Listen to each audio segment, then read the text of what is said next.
Good morning. I'm calling to order the House Committee on Labor. Today is March 19th. This is for the 9:35 a.m. hearing. We want to thank everyone for your patience. We're coming from another hearing. Today, to ensure that we get through the agenda, I want to be respectful of everyone's time. There will be a 2-minute time limit for your testimony. We work hard. We read your testimony. In the back, Jonah will raise his hand when you have 30 seconds left, and at the 2-minute mark, I will thank you for your testimony. Thank you very much. Okay. First on the agenda, we have SP 2543 SD2 relating to state construction projects. This bill would establish within the Office of the Comptroller a 5-year Office of the State Construction Manager pilot program headed by a full-time state construction manager to provide guidance and recommendations on the design review of state construction projects administered by the Department of Economy and General Services and Department of Education. Requires the final plans, drawings, specifications, and other documents to be reviewed by the Disability and Communications Access Board for compliance and state accessibility laws. Requires the office to assign employees of the Department of Planning and Permitting of the City and County of Honolulu to review and approve permit applications submitted for state construction projects administered by the Department of Planning and General Services and the Department of Education. Establishes design review special fund. First to testify in person, Keith Regan, Comptroller, Department of Accounting and General Services.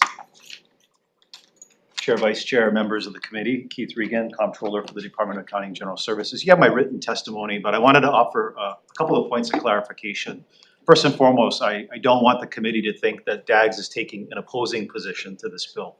We actually feel that there's merit to this bill and there's opportunity with this bill to make some really positive changes. We just feel that in analyzing some of the number of projects that are actually outstanding, there's about 1,200 projects if we were to total up between DAGS and the DOE, projects that would be applicable to what's being proposed here in this measure. That's kind of concerning for us because of the volume of projects. We didn't realize actually how many were in the pipeline and that we would have to, that would be subject to this new measure. And so that's where our testimony was coming from as we recognized the volume and the impacts that it would have to our operations. In addition to that, as it's stated in our testimony, there are concerns about being able to hire that the necessary number of positions in order to be able to process and properly handle that number, that volume of projects. And so I just wanted to mention that to you. There are aspects, like I said, of this bill that we really believe in, and we see that there's opportunity, especially working with the city and county DPP by being able to provide resources so that they could focus on specifically state projects and permitting projects that are in their pipeline. And so we see that as an opportunity as well. And one last thing that I would just suggest is that perhaps rather than all projects within DOE and DAGS, that maybe there be a threshold set so that it's projects over a certain dollar amount. Perhaps the dollar amount is $1 or $2 million, but whatever that threshold is, so that it doesn't capture everything, but it captures the most significant projects. Thank you very much for this opportunity to testify. Thank you, Comptroller. Next to testify, Michael Osua, advocate for MK Advocacy Group on behalf of the Hawaii Iron Workers, in person and support.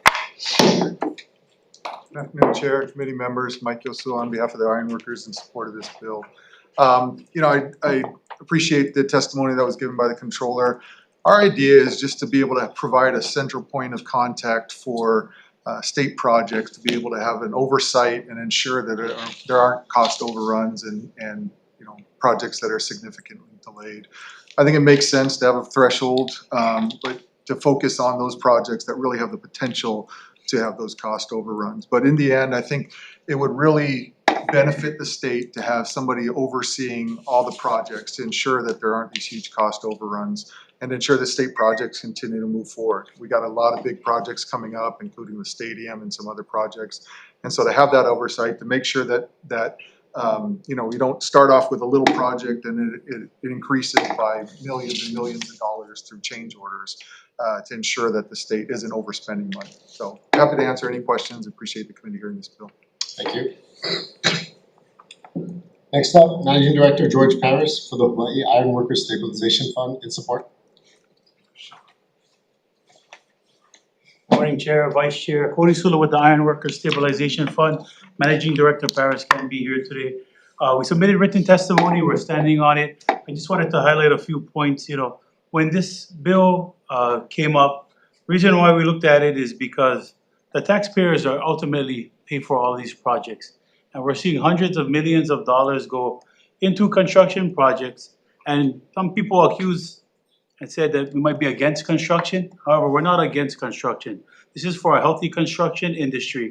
Instead of having one large construction project taking up all the money, we're gonna have 10 projects, giving more work to the people.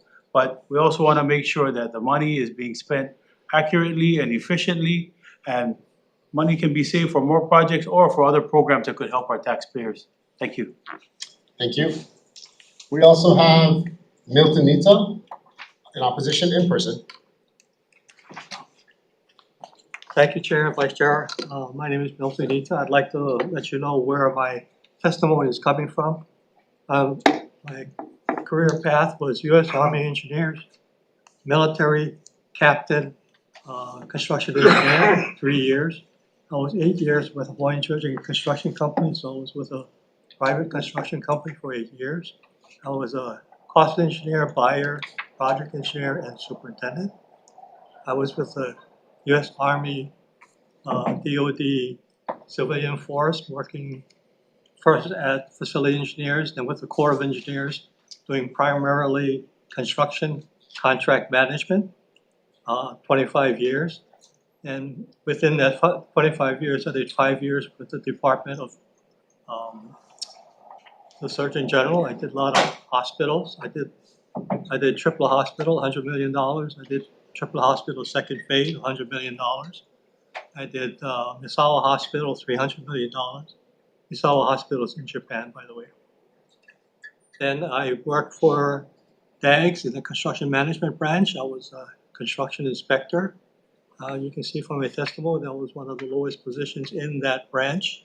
However, with my training and with my experience, I probably outdid anybody in that office, including the CM7 and the Engineer 6, as far as experience is concerned. Okay, I guess I lost is my time up? You've got 30 more seconds. Okay, if you don't mind. I agree with Dags that it's going to be very difficult for him to man up 90 people. Most of them will have to come from retired Corps of Engineer people or from the OICC, from the Navy, because they're already trained. They already know what they're doing in construction management. If you're looking for people from the state or from the city, they're not trained. The bill has very, very small scope in what the new construction manager will do. It's design review. Thank you, Mr. Nita. I appreciate your testimony. You're out of time. Okay, Thank you. thank you.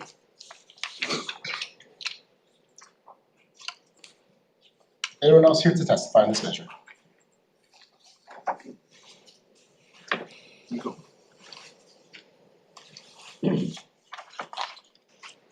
Chair, Vice Chair, members, Nui Sebas for HGA. We submitted testimony in opposition to this measure. While we're not opposed to the creation of the office, we are opposed to language that would allow the office to employ employees that would be exempt from Chapter 76. I will note in DAG's testimony that they indicated that they'll need 90 employees within this office. So that's a big concern if 90 employees are exempt from civil service. So if this bill were to move forward, we would request that language be changed, that these employees be hired with regard to Chapter 76. Thank you. Thank you.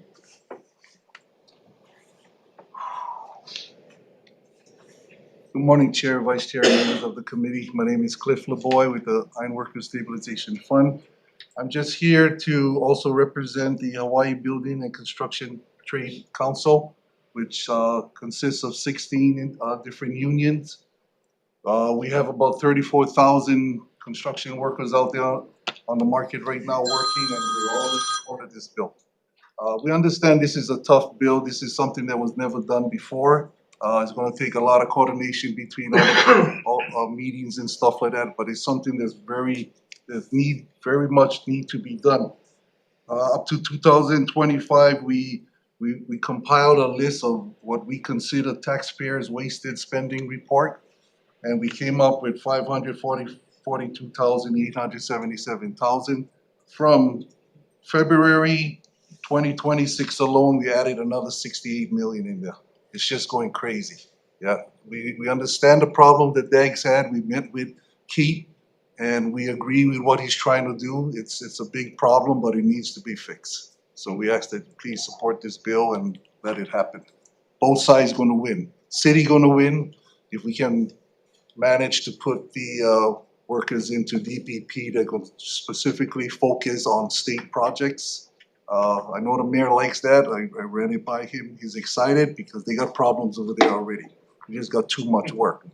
So anyway, we hope that you guys can support this bill and let's get this job handled. Thank you. Thank you for your testimony. Anyone else? Yep, please come forward. Morning, Chair, Vice Chair, members of the committee. My name is Val Kahele. I also work for the ironworkers, but I'm here to speak on behalf of me as a taxpayer. And also give the committee a history of our meeting that we had with the comptroller of DAGS. I provided an email to Mr. or Chair Lee's intern. Yes, so anyway, we had a good three and a half hour meeting with Mr. Regan from DAGS, and we went through the whole entire bill. And there was some suggestions by Senator McKelvey. Hey, why don't you guys check, see what we can do to try to fix some of the stuff that's in the current bill. So there was a meeting, 3.5 hours long, I believe. We came up with some good ideas.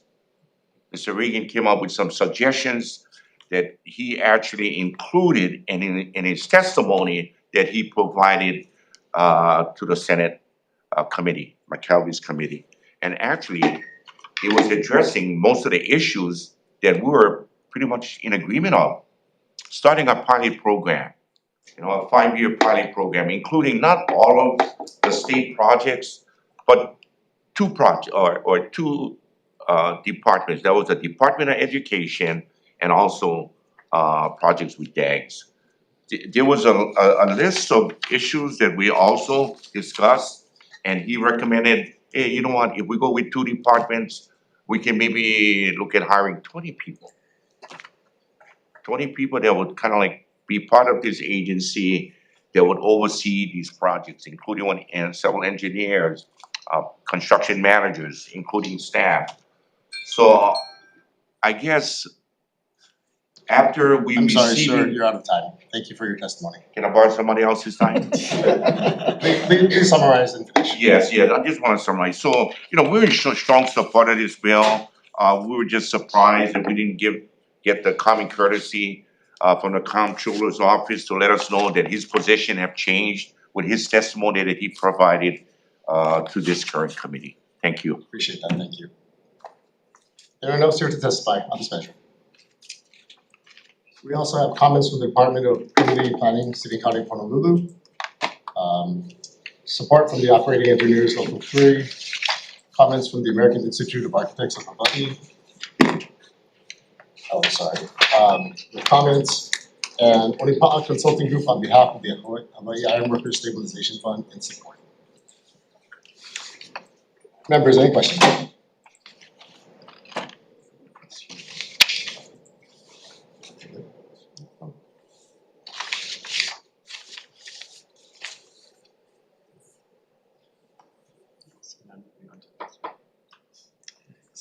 Seeing none, moving on to the next measure. SB 2014.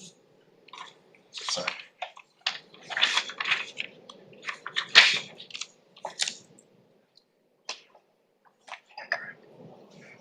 Sorry. SB 2014 SD1 relating to public employment.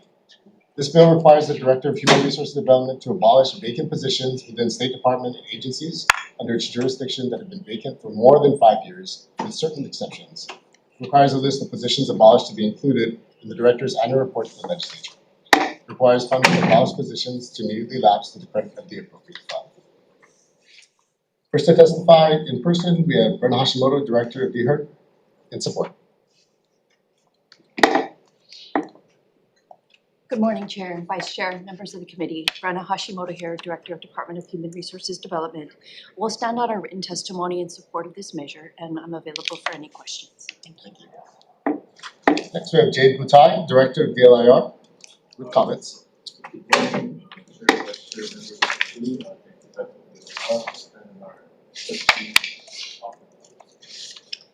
Thank you.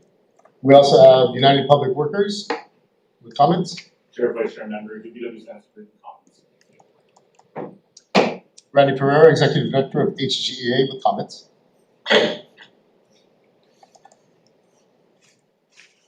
Chair, Vice Chair, members, Nui Sebas for HGEA. We'll stand on our comments, but I just want to note that we caution kind of the legislature to broadly abolish vacant positions because that might have unintended consequences for our state workforce.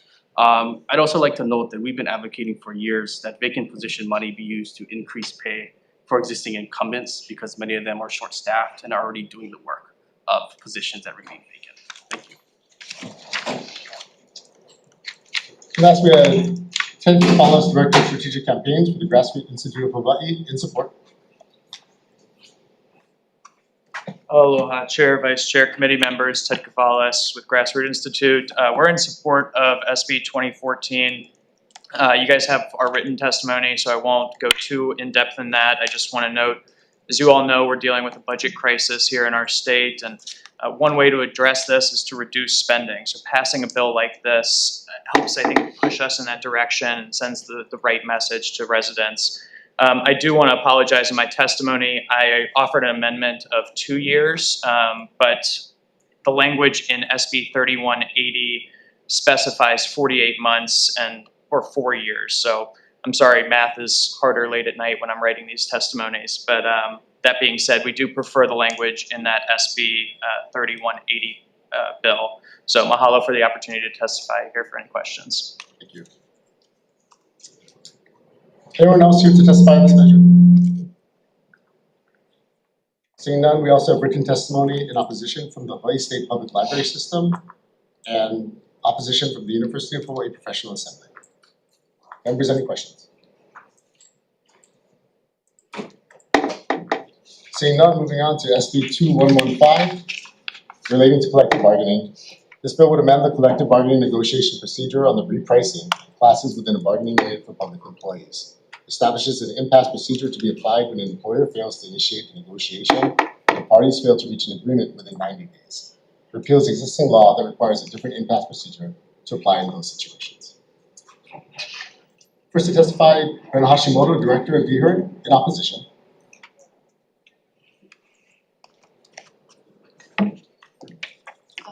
Good morning, Chair, Vice Chair, members of the committee. I'll stand on a written testimony in opposition, but I just wanted to highlight a couple of issues that we see with this bill.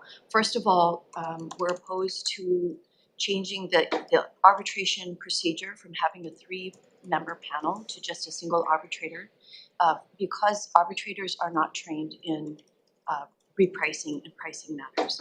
And we also offered amendments, and we are recommending that repricing disputes be directed to the Merit Appeals Board instead.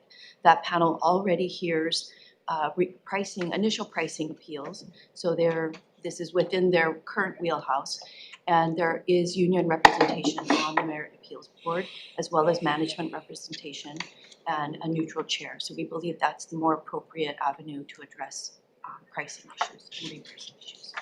I'm available for any questions. Thank you. We have UPW in support. Chair Siong, Vice Chair V, members of the committee, Kamakaana Kaimaloa, United Public Workers, you have a written testimony, strong support of this bill. We do think the proposed changes and creating a new process for repricing is a better fit for the spirit and intent of the law as it was passed 2 years ago. Happy to answer any questions you may have. Thank you. Thank you. Next, Randy Pereira, Executive Director, HGEA, in support. Chair, Vice Chair, members, HGA, we're in strong support of this measure. And for the most part, we'll stand on our testimony in support. I do wanna note that in 2024, the legislature did pass a pricing appeal process and codified into law that pricing is negotiable between us and the employer. Pricing, the current process already ends in interest arbitration. The change here that we are advocating for is looking to establish a pricing process that is more streamlined, more efficient, in helping our state tackle the recruitment and retention challenges. We're opposed to creation of the Merit Appeals Board because because it is a 3-person board and the employer appoints two individuals to that board, while the union only has 1. So that would be an employer-dominated board, and that it would eliminate any chance for any fair appeal. Thank you. Thank you. Is anyone here to testify? Anyone else here to testify on this measure? Seeing none, members, any questions? Oh, sorry, we also have written testimony in opposition from the Department of Human Resources, City and County of Honolulu, from the Hawaii State Teachers Association in support, and Hawaii State AFL-CIO in support. Okay, moving on to the next bill, SB 3095, relating to the Hawaii Employer Union Health Benefits Trust Fund, Investment Office Staff Salaries. This bill enables the Board of Trustees of the Hawaii Employer Union Health Benefits Trust Fund to establish appropriate salaries for the investment officers and investment analysis of the trust fund.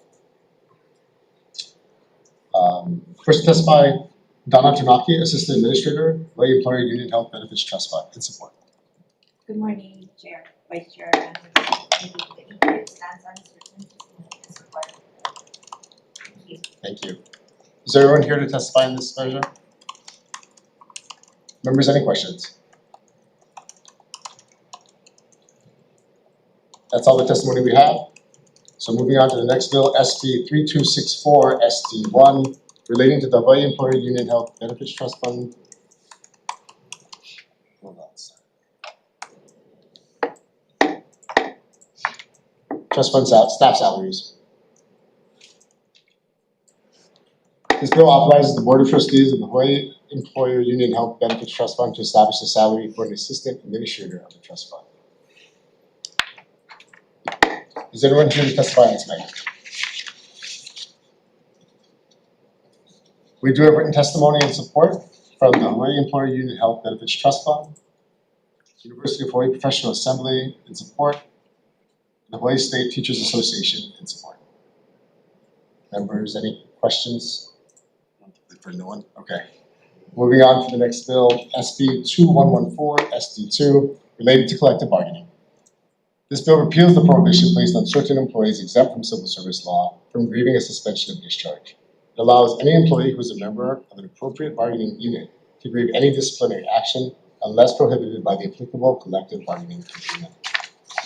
First to testify in this measure is Brenna Hashimoto, Director of DHERD, in opposition. Morning again. I'll stand on our written testimony in opposition, but I just wanted to point out 2 things. Exempt employees are considered at will, and so they can be discharged for any reason. And so this giving them appeal rights to a discharge or discipline is contrary to the nature of their employment. They're not civil service. They don't have a property right to their position.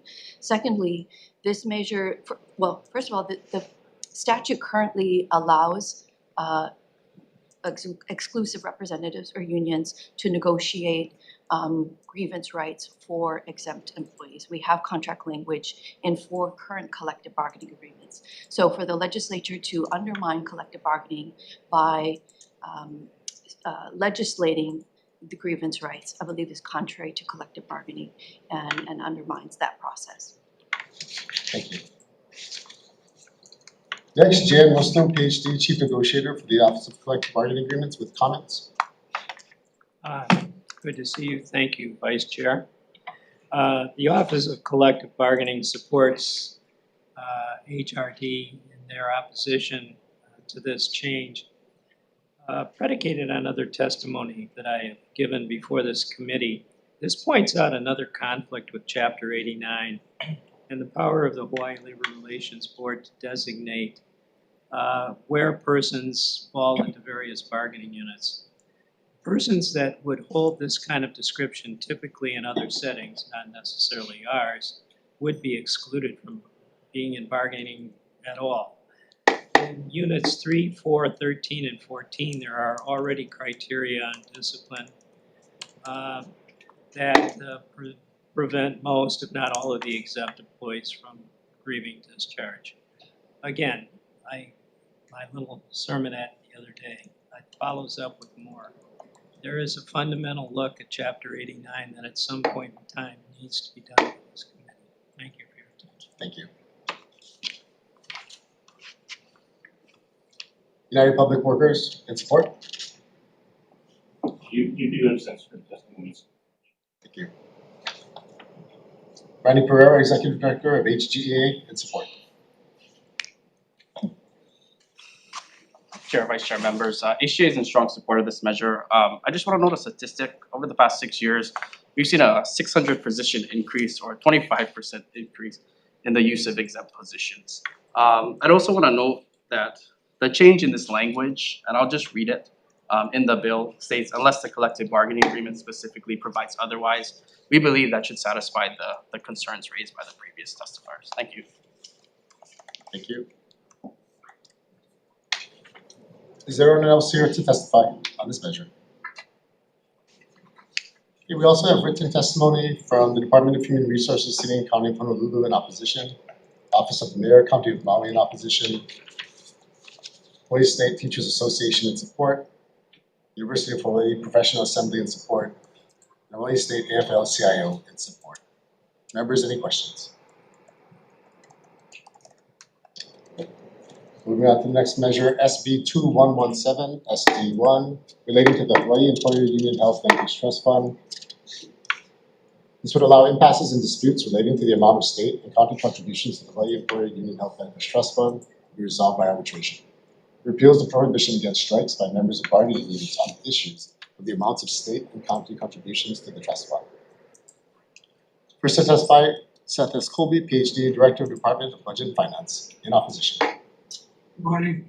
BNSF has written testimony in opposition. Thank you. Next up, Jan Musto, PhD, Chief Negotiator, Office of Collective Bargaining, in opposition. I believe that all is necessary. I'll stand up for testimony. Thank you. Next, we have Brenna Hashimoto, Director of DHERD, with comments. DHERD will stand on its written testimony providing comments and concerns. Thank you. Thank you. United Public Workers in support. Chair, UPW sends written testimonies. Thank you. Randy Pereira, Executive Director of HGEA, in support. Chair, she will stand. Is there anyone else here to testify on this measure? Seeing none, members, any questions? Okay, moving on. We also have. We also have written testimony from the Office of the Mayor, County of Maui in opposition, the University of Hawaii Professional Assembly in support, State of Hawaii Organization of Police Officers in support, and Hawaii State AFL-CIO in support. Okay, moving on to SB 2246, SD1, relating to financial disclosures. This bill expands the scope of persons who are subject to public financial disclosure requirements. First to testify on this measure, Robert E. Harris, Executive Director for the Hawaii State Ethics Commission, in support. The Ethics Commission will stand on its written testimony. Thank you. Is anyone else here to testify on this measure? We also have written testimony from an individual in support. Members, any questions? Mr. Harris, please.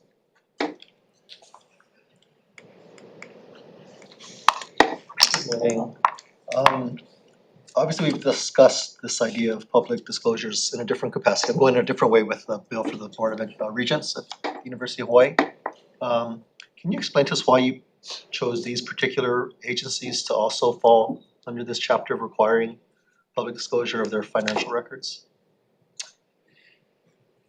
Sure, just in contextually in his, giving a bit of background, in 2013, this legislature determined a set of board and commissions that had substantial fiscal oversight, procurement authority, and determined that those boards and commissions would be public filers. Using essentially sort of the same type of determination, the idea was to expand both to the executive directors of those board and commissions, which are paid staff, potentially have a lot of delegated authority under those board and commissions, as well as looking at 5 new entities that do also have significant fiscal oversight, such as the Employees Retirement System. Here it's the Employer Union Health Benefits Trust Fund, Green Infrastructure Authority, the Tech Development Corporation, the School Facilities Board. So the idea is that these fit within the same parameters. Okay, so do you expect to come back with an expanded list in the future, or do you think these are the ones that require this? I think this is a important line to draw. So there are certain boards and commissions that plainly don't have that type of oversight. We would oppose the idea of trying to have public disclosure as to those. And I want to be very clear with this. There are certainly boards and commissions where it's been difficult to find people who are willing to volunteer. We don't want to create more barriers to those folks participating. Again, the idea is to try to have relatively objective standards. Again, if you're overseeing hundreds of millions or billions of dollars of funds, that's the type of objective factor we can point to and say that that's why that board commission stands differently. Okay, with the current members of the ERS, ETF, Green Infrastructure Authority, HTDC, and SFA, would they be grandfathered in under this, or they would become public filers as soon as, if this were to pass? We put language at the bottom which indicates that it would be a going forward requirement. So they would not be grandfathered, but it would not be retroactive as to past filings. That was one of the controversies back in 2013. I'm sorry, can you explain that again? So it says in section 3, this act shall apply only to financial disclosure statements filed on or after July 1st, 2027. So current members would have to start filing publicly at that point going forward. Correct. Okay, do you have any concerns that current members of these boards may resign as a matter of just being uncomfortable with having their financial disclosures made public? I think that was one of the impacts that we saw back in 2013-14 when the law passed. I hope that's an opportunity to do education and outreach. So 3 board of regents resigned in 2014, and as I understand, 2 of them felt that it would reveal competitive information about their businesses such that they would no longer be competitive. And 1 resigned because a spouse indicated concerns about revealing information. As to the 2 on competitive, I hope we'd have an opportunity to say that the public disclosure requirements shouldn't get into that type of depth. It's not asking for inside information about someone's business. It's not asking for, it's really looking at income and ranges of income specifically. We don't want specific dollars and cents. It's just basically do you make a substantial amount of money or not? And again, from a public policy reason why that happens is if you're looking for conflicts of interest, you are predominantly going to be looking for, do you have a financial tie to someone who is doing matters before your board or commission? And that the idea is that this makes it transparent where those may or may not be. So again, I hope it's an opportunity for education and outreach and sort of hopefully mollify. We don't ask for things like personal, or we don't reveal personal addresses. Sure. We don't reveal stuff that might actually put them at risk. And so the idea is to try to whole molly the situation and try to make sure that they understand what would be publicly disclosed. Okay, how many disclosures are filed with the Ethics Commission every year? All these boards and commissions under your jurisdiction? Approximately 2,000 or so. 2,000, and then what is the intake process at the Ethics Commission? Do you folks review these like on a spot basis? Or is it complaint driven where you only look at disclosures if someone files a complaint or asks you to investigate a potential conflict? With regards to confidential filers, I think, which is the question, but I guess it's actually fairly true of everything. We have started doing spot audits and have struggled with that, quite frankly. The degree of complexity of a lot of transactions that become before boards and commissions to be able to start trying to identify shell LLCs, who's behind stuff, is not an easy task to do. We also try to do spot audits for accuracy, and that's a little bit easier to do. Right, so of the 2,000, how many are you actively reviewing, would you say? I'd if say it's a spot basis. With regards to accuracy, I'd say 100%. As to conflicts of interest, probably in the magnitude of 5 to 10%. Alright, thank you, Chair. Thank you, Robert. Thank you. Members, any other questions?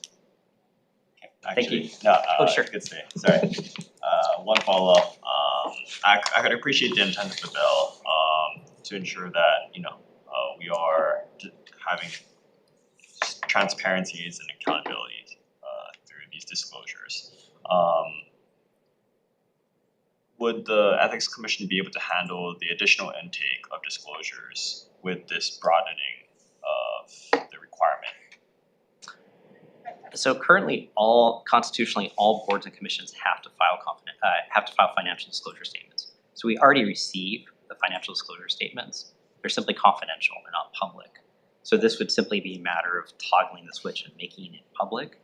We typically will do a review of everything before it's made public, just to make sure there's nothing there confidentially, and that's something I think we can eminently do currently. Okay, appreciate that, thank you. Sure, thank you. Any other questions, members? Thank you. Aloha. Okay, moving on to SB 2519, related to law enforcement. This establishes new deadlines for the completion of law enforcement standards board certification responsibilities. First to testify, Adrian Dakwa, Chair of the Hawaii Law Enforcement Standards Board, in support. Good morning, Chair, Vice Chair, members of the committee. Adrian Dock from the Law Enforcement Standards Board. I'll stand on my written testimony. Happy to answer any questions. Thank you. Next, we have Victor McGraw, Administrator for the Hawaii Law Enforcement Standards Board Administration, in support. Aloha, Chair, Vice Chair, and committee members. I am Victor McGraw, Administrator for Law Enforcement Standards Board. I'll stand on my written testimony and I'm available for questions. Thank you. Next, we have Mike Lambert, Director for the Department of Law Enforcement, in support. Mark Tom, Deputy Attorney General, Department of the Attorney General, in support. Chair, Vice Chair, members of the committee, Deputy Attorney General Adrian Dock on behalf of the department, standing in for my colleague Mark Tom. The department is in strong support of SB 2519 as stated before. Happy to answer questions. Thank you. Are there any other persons here to testify on this measure? We also have written testimony from the Maui County Department of Prosecuting Attorney in support, the Office of the Prosecuting Attorney of the County of Hawaii in support, and the Kauai Police Department, County of Kauai, in support. Members, questions?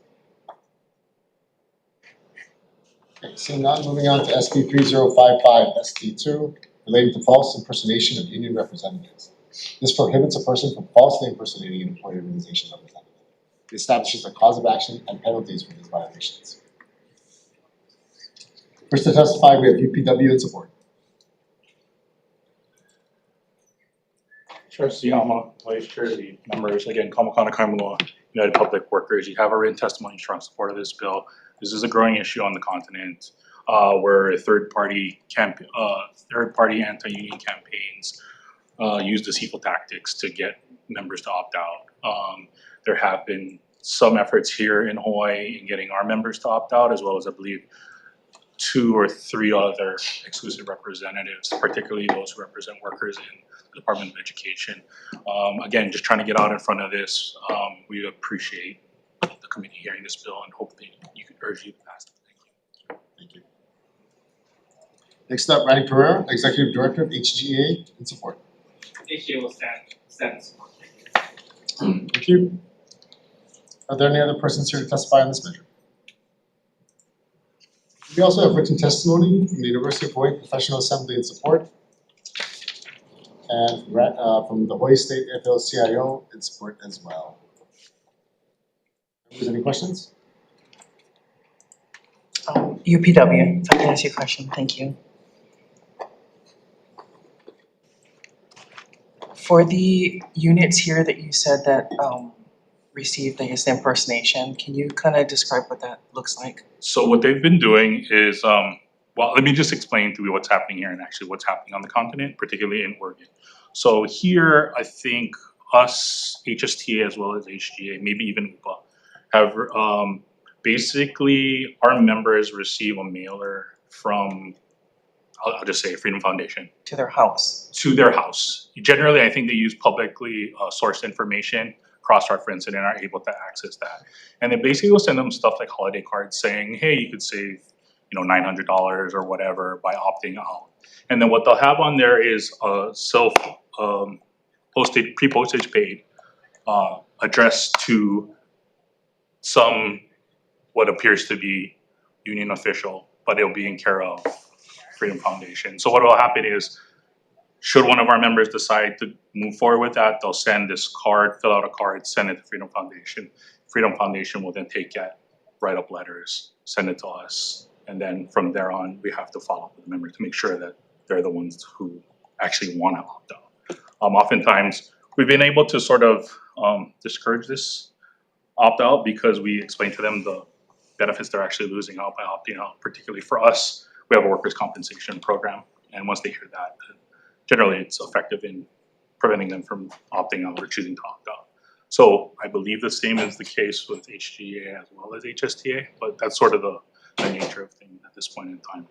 In Oregon, on the other hand, there's much more deceptive tactics, dressing as union officials, telling them they're actually union officials, putting up, obviously not an issue here, but putting up billboards, getting, saying that such and such union is asking you to do such and such thing. We're just trying to get out in front of that. Okay, thank you. Any other questions? Seeing none, moving on to SB 3131 relating to personnel. This bill updates state position titles by changing private secretary to executive assistant and secretary to administrative assistant where applicable. First to testify, Bren Hashimoto, Director of DHERD, in support. DHERD will stand on its written testimony in support. Thank you. Are there any other persons here to testify for this measure? Members, any questions? We also have written testimony from the Hawaii State Public Library System. Okay, moving on to the last measure of the day, SB 3144 SD1 relating to the Hawaii Occupational Safety and Health Law. This repeals the Hoisting Machine Operations Advisory Board and its rules requiring a separate state crane operator certificate. It allows additional time for the Director of Labor and Industrial Relations to complete an investigation of a discharge or discrimination complaint pertaining to employees exercising rights under the Occupational Safety and Health Law without formal extension. First to testify is Jade Butai, Director of DLIR, in support.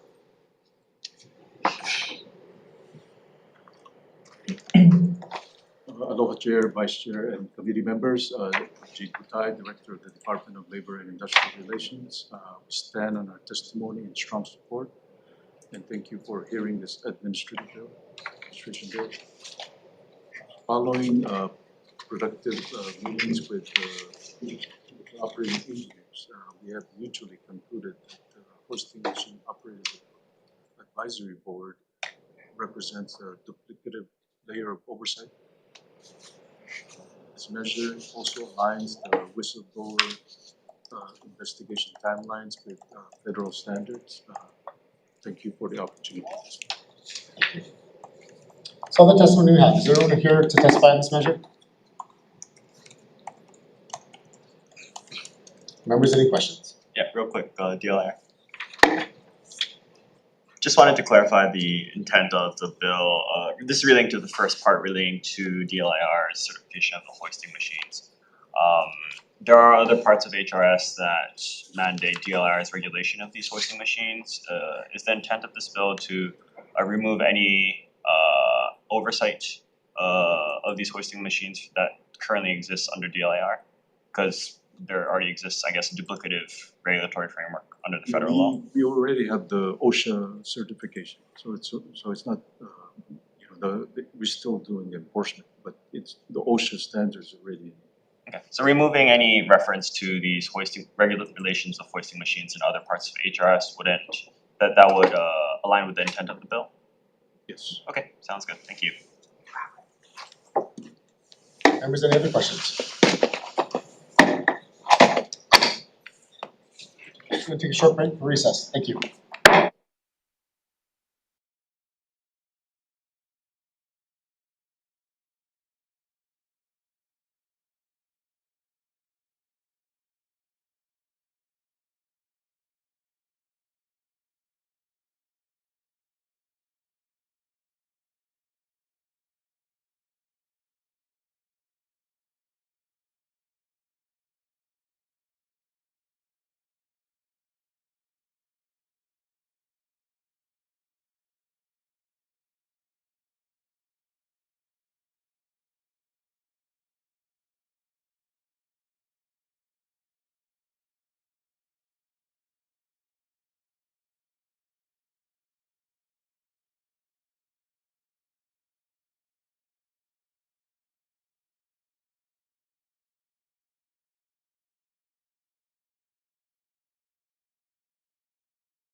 Okay, reconvening the House Committee on Labor for decision making. First, we have SB 2543 SD2 relating to state construction projects. I can appreciate the intent that this issue is trying to address. I definitely want to acknowledge certain concerns offered by DPP from City and County of Honolulu as well as DAGS. But we'd like to move this measure forward with certain amendments. First, we'll be amending page 3, lines 4 to 12, so this section is applied to all 4 counties, not just the City and County of Honolulu. We'll be deleting subsection F on page 3, lines 13 to 16, and make necessary amendments to reflect that the positions subject to this bill are not exempt from Chapter 76 of HRS. We'll be adding a defective date of July 1st, 2000, adding technical amendments needed for clarity, consistency, and style. Also adding in the committee report, the recommended funding for this bill would be $10.55 million, and the staffing will be 90 FTEs. Members, any comments? Seeing none, Vice Chair for the vote. Thank you, Chair. Voting on SB 2543 SD2, recommendation is to pass with amendments. Chair and Vice Chair vote aye. Representative Garrett. Aye. Representative Capella. Aye. Representative Kong. Aye. Representative Reyes-Ora. Aye. Thank you, Chair. Your recommendation has been adopted. Thank you. Moving on to SB 2014 SD1 relating to public employment. For this, we'll be adding a effective date of July 1st, 2000, and note in the committee report, the recommended effective date be July 1st, 2028 to allow some departments to make necessary adjustments within their staffing and funding to apply this measure to their operations. Members, any comments? Okay, seeing none, Vice Chair for the vote. Thank you, Chair. Voting on SB 2014 SD1, recommendation is to pass with amendments. Are there any no votes or reservations? Thank you, Chair. Recommendation has been adopted. Thank you. Moving on to SB 2115 SD1 relating to collective bargaining. We'll just be adding a effective date of July 1st, 3000. Members, any comments? Seeing none, Vice Chair for the vote. Thank you, Chair. Voting on SB 2115 SD1, recommendation is to pass with amendments. Any reservations? Any no votes? Thank you, Chair. Recommendation has been adopted. Thank you. Moving on to SB 3095 SD1 relating to Hawaii Employer Union Health Benefits Trust Fund. We'll be adding an effective date of July 1st, 3000. Members, any comments?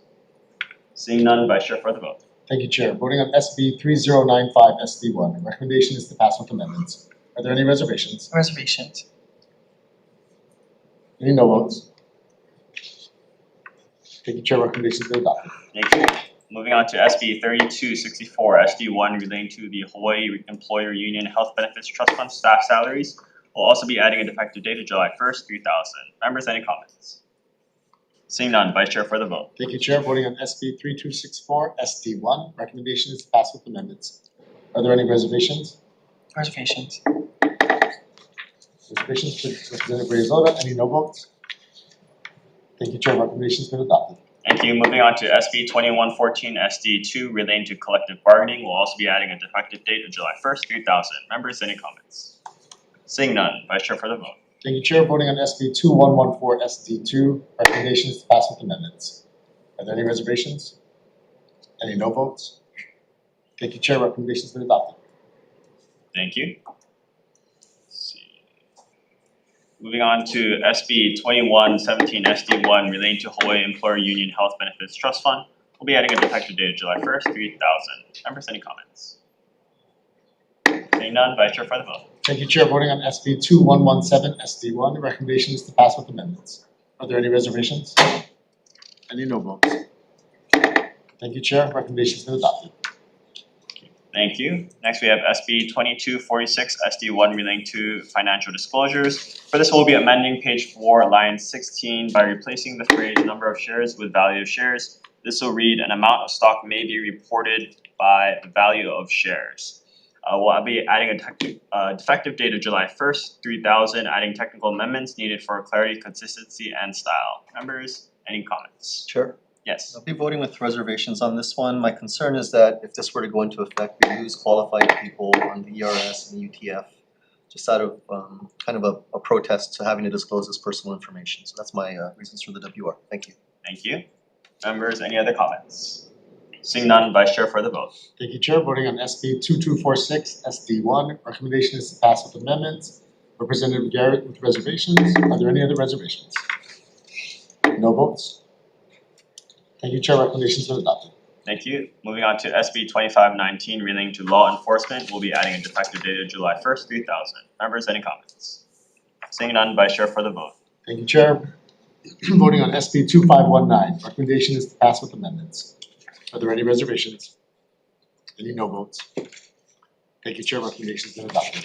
Thank you. Moving on to SB 3055 SD2 relating to false impersonation of union representatives. We'll be adding a defective date of July 1st, 3000. Members, any comments? Seeing none, Vice Chair for the vote. Thank you, Chair. Voting on SB 3055 SD2. Recommendation is to pass with amendments. Are there any reservations? Any no votes? Thank you, Chair. Recommendations been adopted. Thank you. Moving on to SB 3131 SD1 relating to personnel. We'll be making amendments to this measure to apply the intent of the bill to replace secretary job title with administrative assistant. We'll be adding amendments to make changes in HRS where secretary job title is referenced. We'll be adding a effective date of July 1st, 3000, adding technical amendments needed for clarity, consistency, and style. Members, any comments? Seeing none, Vice Chair for the vote. Thank you, Chair. Voting on SB 3131 SD1. Recommendation is to pass with amendments. Are there any reservations? Any no votes? Thank you, Chair. Recommendations been adopted. Thank you. Finally, SB 3144 SD1 relating to Hawaii occupational safety and health law. We'll be making amendments to this bill by removing reference to hoisting machines from other parts of HRS to apply the intent of this measure. We'll also be adding technical amendments needed for clarity, consistency, and style, and adding a defective date of July 1st, 3000. Members, any comments? Seeing none, Vice Chair for the vote. Thank you, Chair. Voting on SB 3144 SD1. Recommendation is to pass with amendments. Are there any reservations? Any no votes? Thank you, Chair. Recommendations been adopted. Thank you, members. This hearing is adjourned.